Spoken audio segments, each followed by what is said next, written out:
నమస్తే RTV 9 Telugu news కి స్వాగతం. ముందుగా బులెటిన్ హెడ్లైన్స్.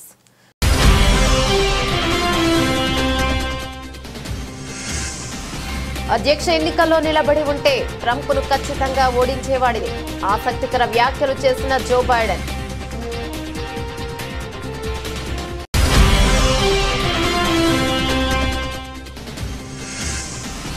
దేశంలో పెరుగుతున్న HMPV కేసులు, కేంద్ర ఆరోగ్య శాఖ కీలక సూచనలు.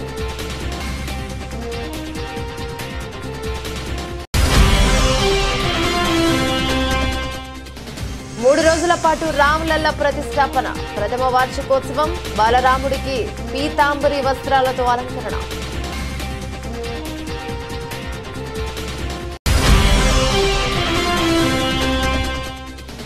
మంత్రి ఆనంపై టీటీడీ మాజీ చైర్మన్ ఫైర్, నిరూపించకపోతే రాజీనామా చేయాలని డిమాండ్.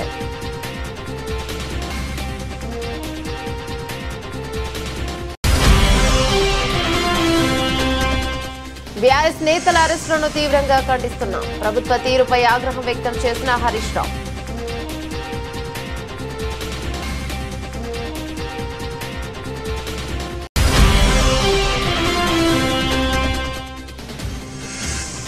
రైతు భరోసా మార్గదర్శకాలు జారీ చేసిన తెలంగాణ ప్రభుత్వం, వారు మాత్రమే అర్హులని చెబుతున్న అధికారులు.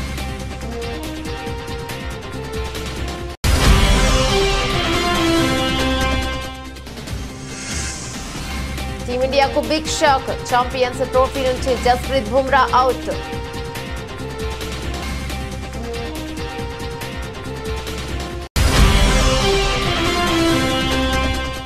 తమిళ పరిశ్రమలో తెలుగు డైరెక్టర్ వ్యాఖ్యలపై చర్చ. స్టార్ హీరో సినిమా డైరెక్టర్ చేయమని ఛాన్స్ ఇస్తే రిజెక్ట్ చేసిన అనిల్ రావిపూడి.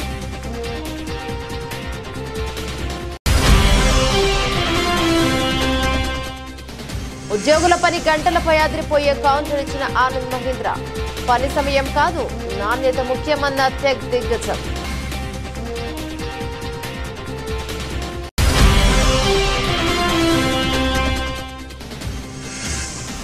ఇవి ఆకులు కాదు, అద్భుతం.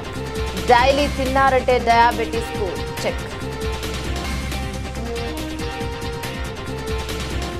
డీటెయిల్స్ చూస్తే, గతేడాది నవంబర్లో జరిగిన అమెరికా అధ్యక్ష ఎన్నికల్లో డొనాల్డ్ ట్రంప్ ఘన విజయాన్ని సాధించిన విషయం మనందరికీ తెలిసిందే. ట్రంప్ విజయంతో మరో 10 రోజుల్లో అమెరికా అధ్యక్ష పదవి నుంచి జో బైడెన్ దిగిపోనున్నారు. ఈ నేపథ్యంలో బైడెన్ కీలక వ్యాఖ్యలను చేశారు. అధ్యక్ష ఎన్నికల పోటీలో తాను నిలబడి ఉంటే ట్రంప్ను ఓడించేవాడినని వ్యాఖ్యానించారు. మీడియా సమావేశంలో ఎన్నికల్లో పోటీ చేయకూడదనే నిర్ణయంపై విచారిస్తున్నారా? మీ నిర్ణయం ట్రంప్ గెలుపుకు దోహదపడిందని మీరు అనుకుంటున్నారా అని విలేకరులు ప్రశ్నించారు. దీనికి అధ్యక్షుడు బదిలిస్తూ, తాను అలా ఏమీ అనుకోవడం లేదన్నారు. తాను మొన్నటి ఎన్నికల బరిలో దిగి ఉంటే ట్రంప్ను ఖచ్చితంగా ఓడించేవాడనని విశ్వాసాన్ని వ్యక్తం చేశారు. డెమోక్రటిక్ పార్టీలో ఐక్యత కోసమే తాను అధ్యక్ష ఎన్నికల పోటీ నుంచి తప్పుకుంటున్నట్లు బైడెన్ స్పష్టం చేశారు. ట్రంప్ను కమలా హారిస్ ఓడించగలదని తాను భావించినట్లు చెప్పారు. అందుకే అధ్యక్ష ఎన్నికల్లో ఆమెకు మద్దతిచ్చినట్లు బైడెన్ చెప్పుకొచ్చారు. అందుకు కమలా సైతం తీవ్రంగా కృషి చేసినట్లు బైడెన్ వివరించారు. 81 ఏళ్ల జో బైడెన్ మరోసారి అధ్యక్ష పదవికి పోటీ పడిన విషయం తెలిసిందే. అయితే అనూహ్యంగా ఆయన నిర్ణయాన్ని మార్చుకున్నారు. అధ్యక్ష ఎన్నికల బరి నుంచి తప్పుకుంటున్నట్లు గతేడాది జూలైలో ప్రకటించిన విషయం తెలిసిందే. ట్రంప్ తో జరిగిన డిబేట్ లో తడబాటు, ఇతరత్ర ఆదేశాల అంశాల నేపథ్యంలో అధ్యక్ష పోటీ నుంచి తప్పుకోవాలని సొంత పార్టీ నేతల నుంచి ఒత్తిడి పెరగడంతో బైడెన్ ఈ నిర్ణయం తీసుకున్నారు. అనంతరం డెమోక్రటిక్ పార్టీ తరపున అభ్యర్థిగా ప్రస్తుతం ఉపాధ్యక్షురాలిగా ఉన్న కమలా హారిస్ పేరును బైడెన్ ప్రతిపాదించారు. అయితే ఆమె నవంబర్ 5న జరిగిన ఎన్నికల్లో ట్రంప్ చేతిలో ఓటమి పాలయ్యారు. President, do you regret your decision to run for re-election? Do you think that made it easier for your predecessor to now become your successor? I don't think so. I think I would have beaten Trump, could have beaten Trump, and I think that Kamala could have beaten Trump, would have beaten Trump. It wasn't about... I thought it was important to unify the party. And when the party was worried about whether or not I was going to be able to move, I thought even though I thought I could win again, I thought it was better to unify the party. And it was the greatest honor in my life to be President of the United States, but I didn't want to be one who caused a party that wasn't unified to lose an election. And that's why I stepped aside, but I was confident she could win. You think she should run again? దేశంలో human మెటప్న్యూమో virus HMPV కేసులు క్రమంగా పెరుగుతున్నాయి. తాజాగా అస్సాంలో కూడా HMPV case నమోదైంది. రాష్ట్రంలోని లఖీంపూర్లో 10 నెలల చిన్నారికి వైరస్ సోకింది. దీంతో ఆ చిన్నారిని అస్సాం మెడికల్ కాలేజీ అండ్ హాస్పిటల్లో చేర్పించారు. ప్రస్తుతం చిన్నారి పరిస్థితి నిలకడగానే ఉందని వైద్యులు తెలిపారు. అయితే తాజాగా అస్సాంలో నమోదైన కేసుతో దేశంలో మొత్తం 15 హెచ్ఎంపీవీ కేసులు నమోదయ్యాయి. గుజరాత్ లో అత్యధికంగా 4 కేసులు నమోదు కాగా మహారాష్ట్రలో 3, కర్ణాటక రాష్ట్రంలో 2, తమిళనాడులో 2, కోల్కతాలో 3, అస్సాంలో 1 కేసు నమోదైంది. చైనాలో హెచ్ఎంపీవీ విజృంభిస్తూనే ఉంది. ఆ దేశంలోని పలు ప్రాంతాల్లో ఈ వైరస్ బారిన పడుతున్న వారి సంఖ్య రోజు రోజుకు పెరుగుతుంది. అయితే చైనాకు ఆనుకుని ఉన్న భారతదేశంలోని రాష్ట్రాలను కేంద్రం అప్రమత్తం చేసింది. సిక్కిం చైనాకు దాదాపు 200 కిలోమీటర్ల పొడవైన సరిహద్దును కలిగి ఉంది. ఇది ఉత్తర ఈశాన్యంలో టిబెట్ అటానమస్ రీజియన్తో చుట్టపడబడింది. ఇక దీంతో కేంద్ర ఆరోగ్య శాఖ సూచనలతో సిక్కిం ప్రభుత్వం అప్రమత్తమైంది. అయితే దేశంలో హెచ్ఎంపీవీ వైరస్ వల్ల ఎలాంటి ఆందోళన చెందాల్సిన పని లేదని కేంద్ర ఆరోగ్య శాఖ పేర్కొంది. నిరంతరం దగ్గు, జ్వరం, గొంతు నొప్పి, ఒళ్ళు నొప్పులు, ముక్కు కారడం, శ్వాస తీసుకోవడంలో ఇబ్బంది తలెత్తడం వంటి లక్షణాలు కనిపిస్తే వైద్యులను సంప్రదించాలని సూచించారు. హెచ్ఎంపీవీ వైరస్ కేసులు పెరుగుతున్న నేపథ్యంలో ఆందోళన చెందాల్సిన పని లేదని కేంద్ర ఆరోగ్య శాఖ మంత్రి జేపీ నడ్డా తెలిపారు. వైరస్ కొత్తది కాదని ఇంతకు ముందు కూడా అనేక కేసులు నమోదయ్యాయని తెలిపారు. హెచ్ఎంపీవీ ఇన్ఫెక్షన్ వ్యాప్తి చెందకుండా తగిన జాగ్రత్తలు తీసుకోవాలని ఆయన ప్రజలకు సూచించిన విషయం కూడా తెలిసిందే. హెచ్ఎంపీవీ వైరస్ సోకకుండా ఉండేందుకు పలు జాగ్రత్తలు తీసుకోవాలని, రద్దీ ప్రదేశాల్లో మాస్క్ ధరించాలని, బయట ప్రదేశాల్లోకి వెళ్లి ఇంటికి తిరిగి వచ్చిన తర్వాత తప్పనిసరిగా చేతులను శుభ్రంగా కడుక్కోవాలి. చేతులు శుభ్రం చేసుకోకుండా కళ్ళు, ముక్కు, నోటిని తాకడం చేయొద్దు. ఆరోగ్యకరమైన ఆహారం తీసుకోవాలి. క్రమం తప్పకుండా వ్యాయామం చేయాలి. బలమైన రోగ నిరోధక శక్తిని కలిగి ఉండాలి.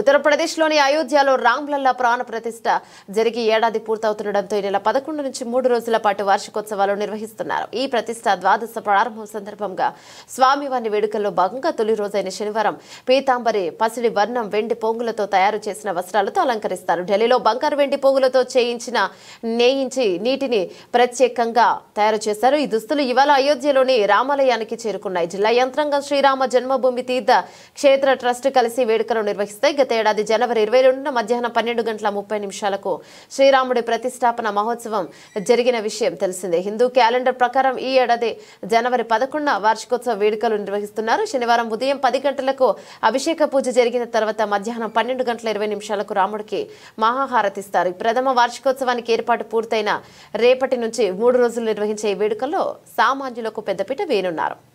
నిరుడు విగ్రహ ప్రాణ ప్రతిష్టకు కొన్ని కారణాల వల్ల హాజరు కాలేకపోయిన ప్రజలు వార్షికోత్సవానికి హాజరు కావాలని శ్రీరామ జన్మభూమి తీర్థక్షేత్ర ట్రస్ట్ ఆహ్వానం పలుకుతోంది. కార్యక్రమానికి 110 మంది విఐపీలను కూడా ఆహ్వానించింది. ఉత్తరప్రదేశ్ సీఎం యోగి ఆదిత్యనాథ్ వార్షికోత్సవ కార్యక్రమాలను ప్రారంభించి రాముడి అభిషేకం నిర్వహిస్తారు.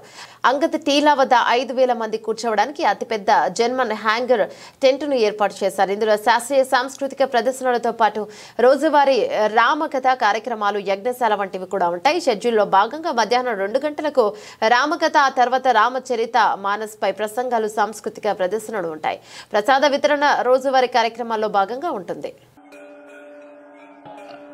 रामाय रामभद्राय रामचंद्राय वेदसे रघुनाथाय नाथाय सीताय पतिये नमः। श्री रामलला भगवान की, श्री रामलला भगवान की।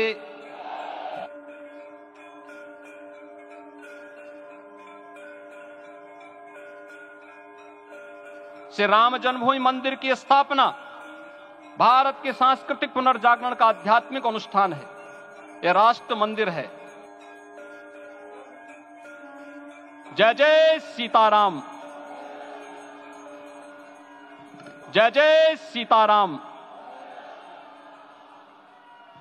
ఏపీ దేవాదాయ శాఖ మంత్రి ఆనం రామనారాయణ రెడ్డిపై మినిస్టర్ ఆనం రామనారాయణ టీటీడీ మాజీ చైర్మన్ వైసీపీ నాయకుడు భూమన కన్నాగర్ రెడ్డి ఫైర్ అయ్యారు. తిరుపతి ఘటనలో గాయపడ్డ వారిని పరామర్శించేందుకు వెళ్లిన వైసీపీ నాయకులు ప్రభుత్వానికి వ్యతిరేకంగా మాట్లాడాలని, డబ్బులు పంచారని, ఆసుపత్రిలో పరికరాలను ధ్వంసం చేసిన దృశ్యాలు సీసీ కెమెరాలో నమోదయ్యాయని మంత్రి ఆరోపించారు. ఈ ఆరోపణలను భూమన ఖండించారు. దేవుడి మీద భక్తి ఉంటే సీసీ కెమెరాలో సీసీ ఫుటేజ్ నమోదైన దృశ్యాలను విడుదల చేయాలని, లేని పక్షంలో మంత్రి పదవికి రాజీనామా చేయాలని డిమాండ్ చేశారు. మంత్రి దిగజారి మాట్లాడుతున్నారని విమర్శించారు. వైకుంఠ ఏకాదశి సందర్భంగా తిరుమల శ్రీవారిని ఉత్తర ద్వార గుండా దర్శించుకోవడానికి టీటీడీ తిరుపతిలో టికెట్ల జారీ కేంద్రాలను, టోకెన్ల జారీ కేంద్రాలను ప్రారంభించింది. ఈ సందర్భంగా పద్మావతి పార్కులో నెలకొల్పిన కేంద్రం వద్ద జరిగిన తొక్కిసలాటలో 6 చనిపోగా మరో 48 మంది గాయపడ్డారు. గాయపడ్డ వారిని రుయా స్విమ్స్ ఆసుపత్రిలో చేర్పించారు. ఆసుపత్రిలో చికిత్స పొందుతున్న క్షతగాత్రులను ముఖ్యమంత్రి చంద్రబాబు, డిప్యూటీ సీఎం, రాష్ట్ర మంత్రులు పరామర్శించారు. వైసీపీ అధ్యక్షుడు మాజీ సీఎం జగన్ కు పరామర్శించిన సమక్షంలో క్షతగాత్రులు వ్యతిరేకంగా మాట్లాడారని, ఇక కవర్లలో డబ్బులు పంచారని మంత్రి ఆనం ఆరోపించారు. క్షతగాత్రులను అవమానపరచటం, చనిపోయినటువంటి వాళ్ల కుటుంబీకులను అత్యంత నీచంగా భావించటం, ఇంతకంటే దారుణం మరొకటి లేదు. అలాగే మేము అక్కడికి వచ్చినప్పుడు జగన్మోహన్ రెడ్డి గారిని అక్కడికి ఆసుపత్రికి రాకుండా చేయటం కోసమని అడుగడుగున ఆటంకం కలిగించింది మీ ప్రభుత్వం. దారిలో ఒక మాజీ ముఖ్యమంత్రిని అడ్డుకోవటానికి ట్రాక్టర్లు అడ్డుపెట్టి ఇంత నీచంగా వ్యవహరించింది మీ ప్రభుత్వం. ఇంతకంటే దారుణం మరొకటి ఉన్నదా? మీరు ఎన్ని రకాలైనటువంటి దుర్మార్గపు చర్యలు చేశారో జగన్మోహన్ రెడ్డి గారిని అడ్డుకోవటానికి. జగన్మోహన్ రెడ్డి లాంటి ఒక ప్రజానాయకుడు వచ్చినప్పుడు పోలీసులు కనీసమైనటువంటి భద్రత కూడా ఇవ్వకుండా, మేము ఆసుపత్రిలో పరామర్శించడానికి వస్తే పవన్ కళ్యాణ్ ఉద్దేశపూర్వకంగా ఆసుపత్రిలో దాదాపు 2 గంటలకు పైగా అక్కడ ఉండటం, జగన్మోహన్ రెడ్డి గారు వచ్చినారని తెలిసినప్పటికీ కూడా కావాలనే ఆయన్ను ఆసుపత్రిలోకి రానివ్వకుండా చేయటం కోసమని తన ప్రోగ్రామును మరింత పొడిగించుకోవటం, ఇవన్నీ మీ కళ్ళకు కనపడలే. అట్లాగే నిన్న డబ్బులిచ్చినటువంటి, మేము ఈ డబ్బులు ఇచ్చినామని వైసీపీ వాళ్ళ మీద మీరు ఏదైతే ఆరోపణలు చేస్తున్నారో అవన్నీ సీసీ కెమెరాలలో రికార్డ్ అయినాయి అని చెప్తున్నారు. రామనారాయణ గారికి ఛాలెంజ్ చేస్తున్నాం. అది నిజమైతే, మీరు నిజంగా దేవుడి మీద భక్తి కలిగినటువంటి వాళ్ళైతే ఆ సీసీ కెమెరాల ఫుటేజ్ని బయట పెట్టాలి. మేము డబ్బులు ఇచ్చినట్టుగా మీరు నిరూపించాలి. నిరూపించలేకపోతే, ఎందుకంటే సీసీ ఫుటేజ్లు మీ అధీనంలోనే ఉంటాయి. నిరూపించలేకపోతే వెంటనే మీ పదవికి రాజీనామా చేయాలి. మమ్మల్ని అసలు జగన్మోహన్ రెడ్డి గారు వచ్చేంత వరకు మమ్మల్ని ఆసుపత్రి ముఖం వైపు కూడా రానివ్వలేదు మీ పోలీసు, మీ అధికార గణం. మేము డబ్బులు ఇచ్చి మీ చంద్రబాబు నాయుడిని తిట్టించినామని చెప్తున్నారు మీరు. అంటే చంద్రబాబు నాయుడు గారి పాలన మీద క్షతగాత్రులకు ఉన్నటువంటి అభిప్రాయం ఏందో చాలా స్పష్టంగా అర్థమైపోయింది. మీ ప్రభుత్వం మీద, మీ నాయకుడి మీద ఏ రకమైనటువంటి అభిప్రాయాలు ఉన్నాయని. దయచేసి వెంటనే మీరు సీసీ ఫుటేజీలని బయట పెట్టాలా, లేదా మీ పదవికి రాజీనామా చేయాలా. ఇంత నీచంగా వ్యవహరించినాను నేను, నా తప్పిదం ఇదేనని మీరు మీ పదవికి రాజీనామా చేయాలి.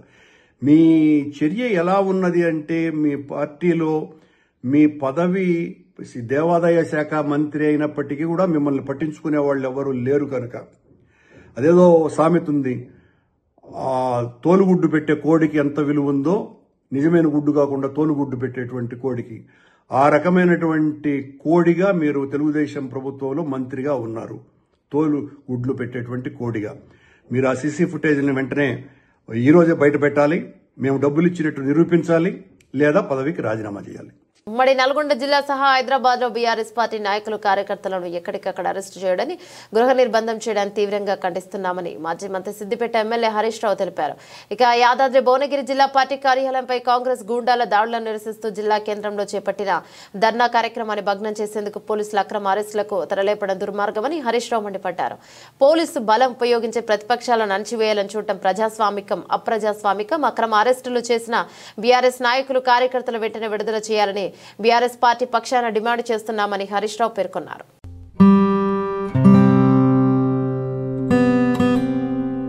తెలంగాణ ప్రభుత్వం అర్హులైన రైతులకు రైతు భరోసా నిధులు జమ చేసేందుకు సిద్ధమైంది. నెల 26వ తేదీ నుంచి రైతు భరోసా పథకాన్ని అమలు చేయాలని నిర్ణయించినట్లు తెలిపిన ప్రభుత్వం పంట పెట్టుబడి సాయాన్ని ఏడాదికి ఎకరాకు 12,000 అందజేస్తామని పేర్కొంది.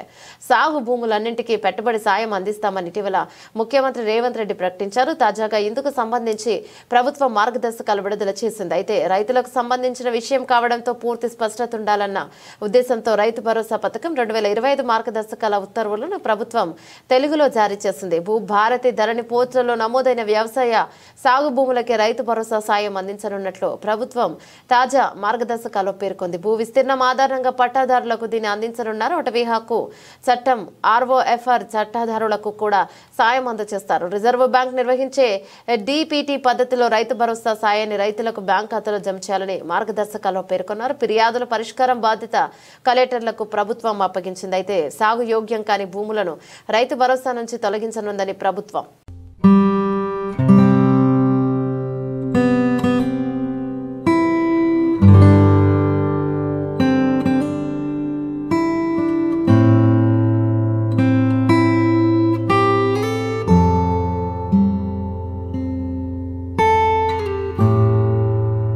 ఐసీసీ ఛాంపియన్స్ ట్రోఫీ ఫిబ్రవరి 19 నుంచి ప్రారంభం కానుంది. పాకిస్తాన్ ఆతిథ్యం ఇస్తున్న ఈ టోర్నీలో టీమిండియా ఆడే మ్యాచ్లన్నీ దుబాయ్ వేదికగా జరగనున్నాయి. టోర్నీకి సంబంధించిన గత నెలలోనే షెడ్యూల్ విడుదలైంది. ఫిబ్రవరి 19 నుంచి మార్చి 9వ తేదీ వరకు మ్యాచ్లు జరగనున్నాయి. అయితే భారత్ తన తొలి మ్యాచ్ ఫిబ్రవరి 20వ తేదీన బంగ్లాదేశ్ తో ఆడనుంది. భారత్ వర్సెస్ పాకిస్తాన్ మ్యాచ్ ఫిబ్రవరి 23వ తేదీన జరగనుంది. గ్రూప్ దశలో ఇండియా మొత్తం 3 జట్లతో మ్యాచ్లు ఆడనుంది. అయితే BCCI ఈ మెగా టోర్నీకి జట్టును ప్రకటించేందుకు సిద్ధమవుతుంది. జనవరి 19 ఛాంపియన్స్ ట్రోఫీ కోసం భారత జట్టును ప్రకటించే అవకాశం ఉంది. 15 మందితో పాటు ట్రావెల్ రిజర్వ్ గా 3 ఎంపిక చేయాలని అజిత్ గవాస్కర్ నేతృత్వంలోని సెలక్షన్ కమిటీ భావిస్తోంది. అయితే అందుకు ICC అనుమతి తప్పనిసరి. ఇదిలా ఉంటే ఛాంపియన్స్ ట్రోఫీకి ముందు టీమిండియాకు బిగ్ షాక్ తగిలింది. Team India pass bowler Jasprit Bumrah ఈ సిరీస్ కు అందుబాటులో ఉండటం లేదని తెలుస్తోంది. ఇండియన్ ఎక్స్ప్రెస్ నివేదిక ప్రకారం ఛాంపియన్స్ ట్రోఫీలో గ్రూప్ స్టేజ్ మ్యాచ్లకు బుమ్రా అందుబాటులో ఉండకపోవచ్చు. అతను వెన్నునొప్పితో ఇబ్బంది పడుతున్నారు. ప్రస్తుతం బుమ్రా బెంగళూరులోని నేషనల్ క్రికెట్ అకాడమీ NCA పర్యవేక్షణలో ఉన్నట్టు తెలుస్తోంది. BCCIకు చెందిన అధికారి మాట్లాడుతూ ఛాంపియన్స్ ట్రోఫీకి పూర్తి స్థాయిలో సన్నద్ధమయ్యేందుకు బుమ్రా NCAకి వెళ్లాడు. ప్రాథమిక నివేదికలో అతనికి ఫ్రాక్చర్ కాలేదు, కానీ అతను వెన్ను భాగంలో వాపు ఉంది. దీంతో NCA పర్యవేక్షణలో అతను త్వరలోనే కోలుకుంటాడు. పూర్తి స్థాయిలో కోలుకున్న తర్వాత బుమ్రా తన ఫిట్నెస్ నిరూపించుకునేందుకు ప్రాక్టీస్ మ్యాచ్లు ఆడాల్సి ఉంటుంది తెలిపారు. కారణంగా 15 మంది టీం సభ్యుల జాబితాలో బుమ్రా పేరును చేర్చేలా అతని స్థానంలో UAEకి మరొకరిని ఎంపిక చేయాలనే విషయంపై బోర్డు సుమలాలోచనలు చేస్తున్నట్లు సమాచారం. ఒకవేళ ఛాంపియన్స్ ట్రోఫీకి వెళ్లే 15 మంది జట్టు సభ్యుల్లో జస్ప్రీత్ బుమ్రా పేరు ఉన్నప్పటికీ అతను గ్రూప్ దశలో మ్యాచ్లు ఆడే అవకాశం లేదని తెలుస్తోంది.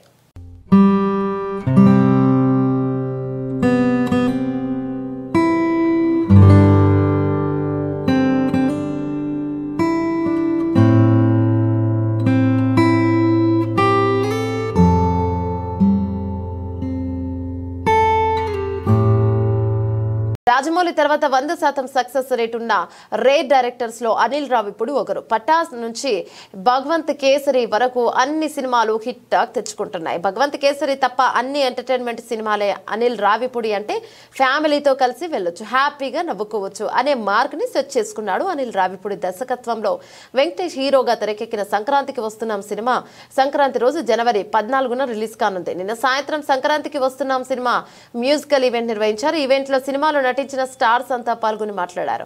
తమిళ స్టార్ కమెడియన్ వీటీవీ గణేష్ కూడా సంక్రాంతికి వస్తున్నాం సినిమాలో నటించారు. ఈ ఈవెంట్ లో వీటీవీ గణేష్ మాట్లాడదాం ఆసక్తికర విషయాన్ని తెలిపారు. వీటీవీ గణేష్ మాట్లాడుతూ తలపతి విజయ్ భగవంత్ కేసరి సినిమా 5 సార్లు చూస్తారు. ఆ సినిమా చూసి నన్ను పిలిచి ఆ డైరెక్టర్ మీకు ఫ్రెండ్ కదా, పిలిచి మాట్లాడండి, నా చివరి సినిమా డైరెక్ట్ చేస్తాడేమో అడగండి అని చెప్పారు. నేను అనిల్ రావిపూడిని అడిగితే రీమేక్ సినిమాలు చేయను అన్నారు. అక్కడ విజయ్ లాస్ట్ సినిమా డైరెక్ట్ చేసే ఛాన్స్ వదులుకున్నాడు. ఇక్కడ సంక్రాంతికి వస్తున్నాం సినిమా చేసి ఇందులో నాకు ఆఫర్ ఇచ్చాడని తెలిపారు. దీంతో వీటీవీ గణేష్ వ్యాఖ్యలు తెలుగు తమిళ పరిశ్రమలో చర్చంగా మారాయి. గతంలో అనిల్ రావిపూడి బాలకృష్ణ శ్రీలీల కాజల్తో భగవంత్ కేసరి సినిమా తీసి దసరాకు రిలీజ్ చేసి హిట్ కొట్టిన సంగతి తెలిసిందే. తన రొటీన్ కామెడీని పక్కన పెట్టిన ఒక సీరియస్ సబ్జెక్ట్ తో ఈ సినిమాని తెరకెక్కించిన సక్సెస్ అయ్యాడు అనిల్. ఈ సినిమా తమిళ స్టార్ విజయ్ రీమేక్ చేస్తున్నాడని గతంలో వార్తలు వచ్చాయి. ఇప్పుడు వీటీవీ గణేష్ అధికారికంగా చెప్పడంతో విజయ్ ఈ సినిమాని రీమేక్ చేస్తున్నాడని క్లారిటీ వచ్చేసింది. అయితే విజయ్ లాంటి స్టార్ హీరో అనిల్ రావిపూడికి డైరెక్షన్ ఛాన్స్ ఇస్తే అనిల్ వద్దని చెప్పాడని తెలిసి అంత ఆశ్చర్యపోతున్నారు. ఇక తమిళ స్టార్ విజయ్ రాజకీయాల్లోకి ఎంట్రీ ఇవ్వడంతో ఇటీవలే తన చివరి సినిమాని వినోద్ దర్శకత్వంలో ప్రకటించారు. ఈ సినిమా భగవంత్ కేసరి రీమేక్ అనే క్లారిటీ వచ్చేసింది. మరి విజయ్ ఈ సినిమాని ఏ రకంగా మారుస్తాడో చూడాలి. ఈ సినిమా తర్వాత విజయ్ పూర్తిగా రాజకీయాలకే సమయం కేటాయించనున్నారు.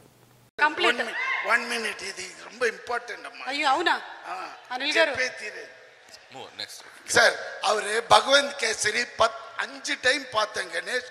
I like the film. I want him to direct అని చెప్పి పిలిచి అడిగితే ఈయన రీమేక్ నేను చెయ్యను అని చెప్పి వచ్చేసారు. నాకు అక్కడ 4-5 directors are waiting on the queue. ఆయన లాస్ట్ ఫిలిం చేస్తాను ఈయన చేయడని చెప్పి వచ్చేది. But one way I got more.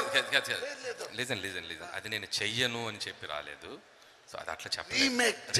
Remake అనేది కూడా అది వేరే డిస్కషన్ జరిగింది. సో విజయ్ గారికి మనకి అది వేరే డిస్కషన్ జరిగింది. అది పైగా ఓకే అది చెప్పలేదు.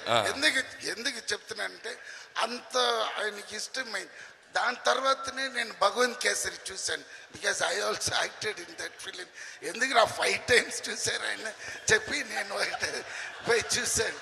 అప్పుడే ఆయన్ని ఆహా వీడు బాగానే చేస్తున్నాడే.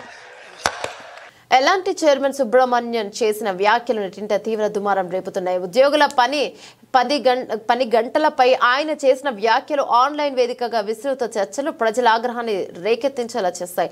సోషల్ మీడియాలో ఆయన చేసిన వ్యాఖ్యలపై నెటిజన్లు తీవ్రంగా మండిపడుతున్నారు. ప్రముఖ నటి దీపికా పదుకునే, ప్రముఖ వ్యాపారవేత్త హర్ష గోయంకి కూడా సుబ్రహ్మణ్యం చేసిన వ్యాఖ్యలపై అభ్యంతరం తెలిపారు. మానసిక ఆరోగ్యం కూడా ముఖ్యమైనట్టు కౌంటర్ ఇచ్చారు. గతంలో ఇన్ఫోసిస్ కో ఫౌండర్ నారాయణమూర్తి కూడా వారానికి 70 గంటల పాటు పనిచేయాలని చెప్పిన మాటలు కూడా ప్రజల్లో చర్చకు దారితీస్తాయి.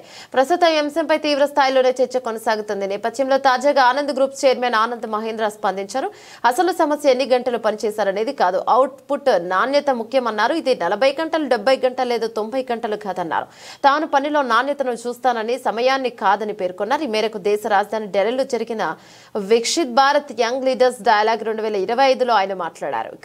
ఇక క్వాంటిటీ లేకపోయినా క్వాలిటీ ఉండాలని చెప్పారు. పని గంటల పరిణామాన్ని నొక్కి చెప్పడం వల్ల జరుగుతున్న చర్చ తప్ప అని అన్నారు. ఇక ఎలాంటి చైర్మన్ సుబ్రహ్మణ్యన్ ఇన్ఫోసిస్ వ్యవస్థాపకుడు నారాయణమూర్తి ఇలాంటి వ్యాఖ్యలు చేసి ఇతరులపై తనకు చాలా గౌరవం ఉందని చెప్పారు. కాబట్టి తాను చెప్పిన మాటలను వారు తప్పుగా భావించవద్దన్నారు. కానీ తాను ఒక విషయం చెప్పాలనుకుంటున్నానంటూ పని గంటల చర్చ తప్పుడు దిశగా వెళ్తోందని తాను భావిస్తున్నట్లుగా యువతకు పిలుపునిచ్చారు Anand Mahindra. I could ask you, how many hours a week do you work? You know, this is what I want to avoid, Palki. I don't want it to be about the time. I don't want it to be about quantity. Ask me what's the quality of my work. Don't ask me how many hours I work.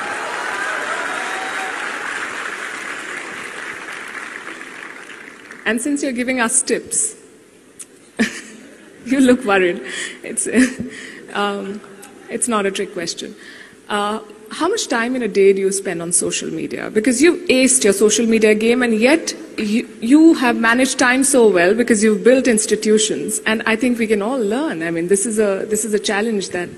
You know, I'm often asked this question. Then I'm asked about, do you have a office that manages it? If anyone's read my tweets, if you think my office can write like that, then I've got a fabulous team who lives inside my head.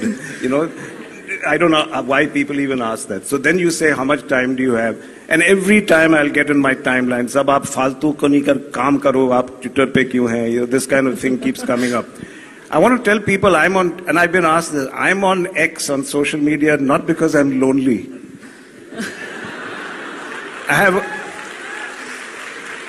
My wife is wonderful. I love staring at her. I spend more time. So I'm not here to make friends. I'm here because people don't understand. It is an amazing business tool. How in one platform I get feedback from 11 million people. జామ పండులో ఎన్నో పోషకాలు దాగున్నాయి. రుచిగా ఉండే ఈ జామ పండును చిన్న పెద్ద తేడా లేకుండా అందరూ ఇష్టపడతారు. జామ పండు తినడం వల్ల చాలా శరీరానికి ఎన్నో పోషకాలు ఖనిజాలు లభిస్తాయి.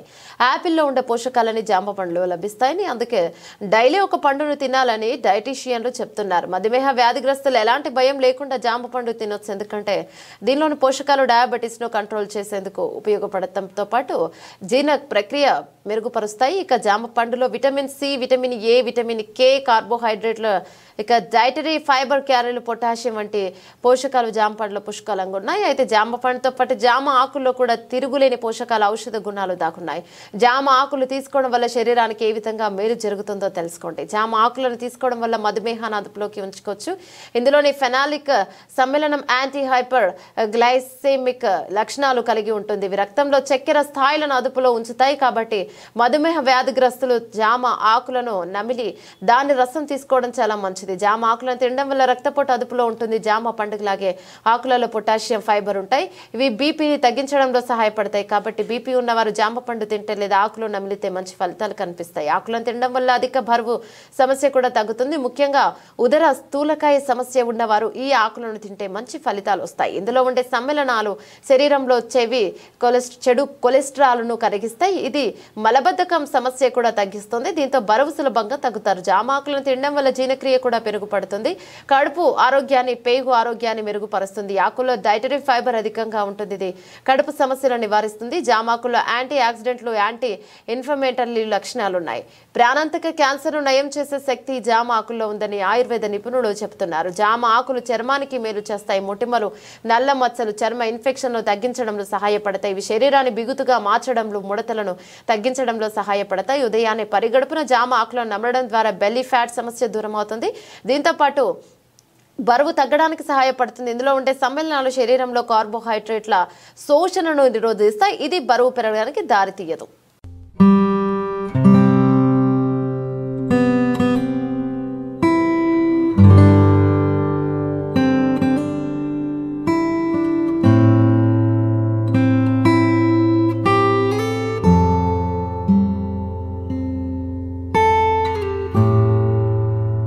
బులెటిన్ ముగించే ముందు హెడ్లైన్స్ మరోసారి.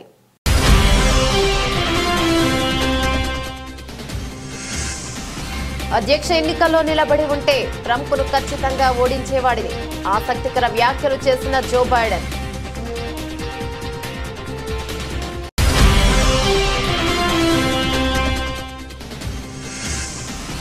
దేశంలో పెరుగుతున్న హెచ్ఎంపీవీ కేసులు, కేంద్ర ఆరోగ్య శాఖ కీలక సూచనలు.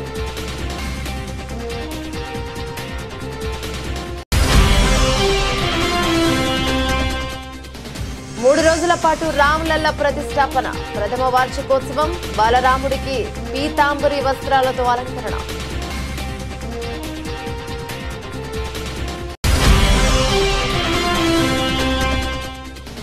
మంత్రి ఆనంపై టీటీడీ మాజీ చైర్మన్ ఫైర్, నిరూపించకపోతే రాజీనామా చేయాలని డిమాండ్.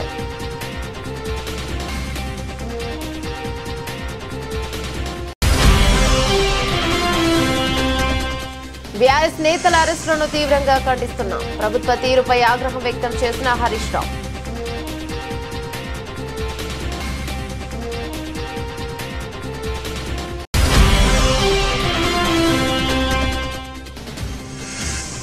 రైతు భరోసా మార్గదర్శకాలు జారీ చేసిన తెలంగాణ ప్రభుత్వం, వారు మాత్రమే అర్హులని చెబుతున్న అధికారులు.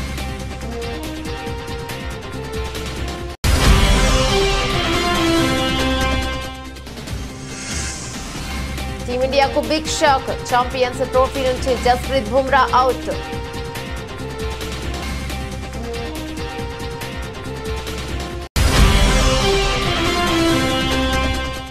తమిళ పరిశ్రమలో తెలుగు డైరెక్టర్ వ్యాఖ్యలపై చర్చ.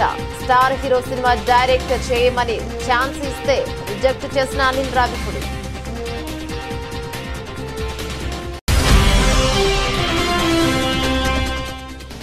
ఉద్యోగుల పని గంటలపై అదిరిపోయే కౌంటర్ ఇచ్చిన ఆనంద్ మహీంద్ర.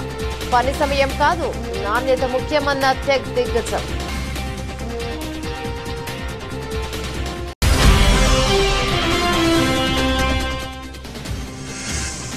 ఇవి ఆకులు కాదు, అద్భుతం. డైలీ తిన్నారంటే డయాబెటీస్ కు చెక్.